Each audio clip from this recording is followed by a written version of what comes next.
The moment we've received the Lord as our personal Lord and Savior, then we begin to live for Him. Totally, completely, it is 100%. Then, kasabay po nun ay understanding, we will live for His will. Kasi yun ang reason bakit yung tayo kinirate sa kanyang anyot wangis, iniligtas, pinanahanan. Tinakdang maging kagaya ng Panginoong Jesucristo para ganapin, tapusin ang kanyang kalooban that will affect the 8 billion plus souls around the world. Isa lang ang kailangan ng Pilipinas at buong mundo, isa lang, God. And God is in us. We are full.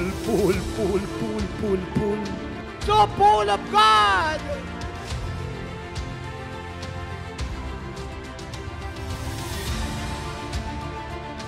Satisfaction, fulfillment of one's wishes, expectations, needs, or pleasure. Para sa'yo, anong satisfaction mo? Kasi, para sa akin, ang totoong satisfaction ay na kay Jesus lang. According to the book of Psalms 37 verse 4, delight yourself in the Lord, and He will give you the desires of your heart. At ito ang istorya ng buhay ko.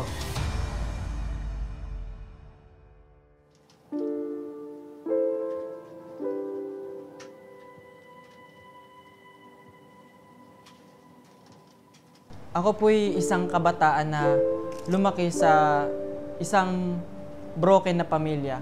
Hindi ko po naramdaman ng pagmamahal ng mga magulang. Hindi po nila kami inalagaan kasama po ng aking kapatid. Dahil doon, nagtanim po ako ng sama ng loob, galit, puot sa aking pamilya. At nung pumasok po ako sa kolehiyo, marami po akong nakita, lalo na po may mga nagbaboxing. Sumali po ako doon para po makipagbasag ulo, makipagsuntukan. Yung boxing po siya po yung nailalabas ko lahat ng sama ng loob ko. Dahil din sa boxing, doon din po ako mas yumabang. May mga nagyayaya po sa akin, kahit po bata, kahit po na matanda po, nilalabanan ko po siya. Hindi ko po sila tinitigilan. Hanggang sa, yung po napupuruhan ko na po sila, dumagdag pa po na sumama po ako sa mga barkada ko para po mag-online games. Hindi na po ako pumapasok. Hindi na po nga po minsan ako umuuwi. Lalo na po na paggabi, umaga na po ako umuuwi. Na-impluwensyahan din po ako sa pag-iinom ng alak. Nakikita ko po yung mga kasama ko na nagtitake po sila ng mga marijuana. Nagkaroon po ako ng kasintahan. Siya po yung unang naging girlfriend ko. Binigay ko po sa kanya yung tunay na pagmamahal ng isang boyfriend. Umabot po na palagi po kami nag-aaway. Lagi po siyang nagagalit sa akin, nagtatampo. Yun po, hanggang sa may nalaman po ako na may kinakausap po siya na isang lalaki. Yun po, niloloko niya po ako. Doon po, after po nung aming mansari, doon ko na po siya tinuluyan po na hiwalayan. Sobra po akong nasaktan, na-depress po ako, halos hindi po ako makatulog ng 3 araw. Hindi po ako kumain, hindi po ako nakipag-usap sa mga tao. Sinisi ko yung sarili ko sa lahat ng ginawa ko kung bakit nagkaganon. Dumagdag pa po sa anxiety and depression ko po is yung pag-aaway po ng magulang ko. Palagi po silang nagbabangyan. Minsan po, nagkakasakitan sila. Dumating po sa punto na si Papa, sinampal niya yung aking mama.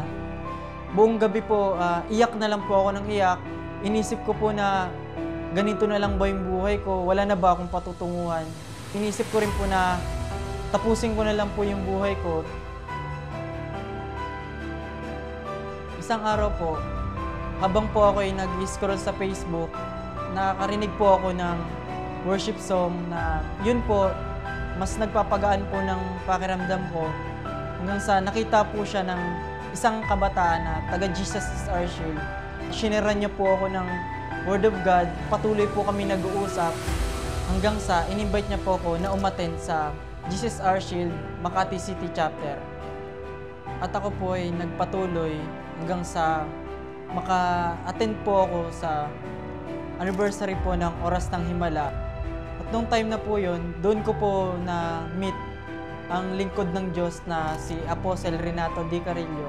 Habang po siya'y naglalakad po sa pulpito, habang po siya'y nagsasalita, hindi ko po maintindihan kung ano po yung nangyayari sa akin. Para po nga po yung kinakausap niya nung time na yon, doon ko po nakita yung sarili ko na sobra po yung kasalanan ko. Doon din po ako natutong magpatawad sa lahat po na nagkasala sa akin, lalo na po sa aking kasalanan sa Panginoon. If you will confess your sins, God is faithful and just to forgive you.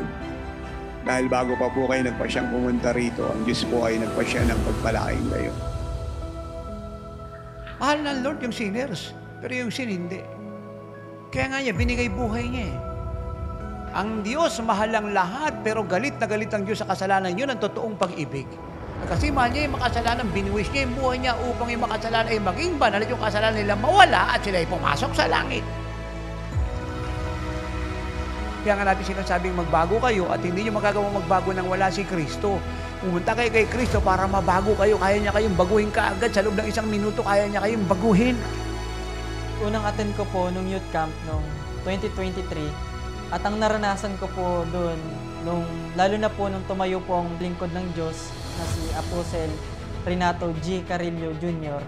Grabe po yung iyak ko, lalo na po sa kanyang mga turo na mas tumatak pa po sa aking isipan at mas lalo pa pong mas nagpaapoy po sa aking desire na magpatuloy po na maglingkod sa Panginoon. Ganon din po sa pagtayo po ng tatay, Apostle Renato D. Carillo, na yung perfection po na dala po ng tatay is pinasa niya po sa aming lahat, lalo na po sa pagtayo ng nanay. Na-deliver po ako. Hindi ko po alam kung ano nangyari sa akin nung natumba po ako, na pagtayo ko po na sobrang gaan po sa pakiramdam, sobrang linaw po ng pag-iisip ko. May natanggal po sa akin lahat ng gawa po ng mundo. Mas nakapokus po yung heart ko sa Panginoon. Sobrang saya po nung naranasan ko sa youth camp. Marami po akong na-meet na mga Living Like Jesus Youth. Sama-sama po kaming nagpupuri sa Diyos. Sama-sama po kaming nag-worship sa Kanya. Doon ko po naintindihan yung buhay ng isang kabataan na hindi po pala siya patungkol sa bagay ng mga mundo. Yung love na hinanap ko noon sa mundong ito, dito ko po siya nahanap sa Living Like Jesus po. Sabi ng Acts 2, verse 1 hanggang 18, nung sila'y tinalaw ng Holy Spirit sa upper room, ang mighty rushing wind, hinarinig ng lahat ng tao doon sa ilalim ng dilong ng langit sa Jerusalem.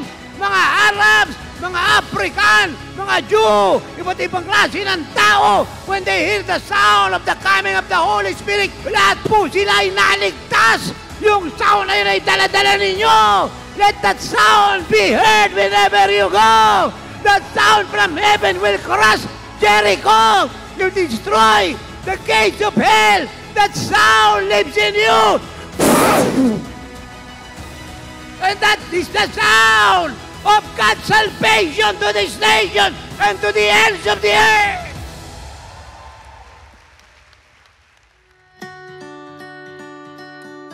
Ang buhay ko po ngayon ay binago po ng tuluyan ng Panginoong Jesucristo.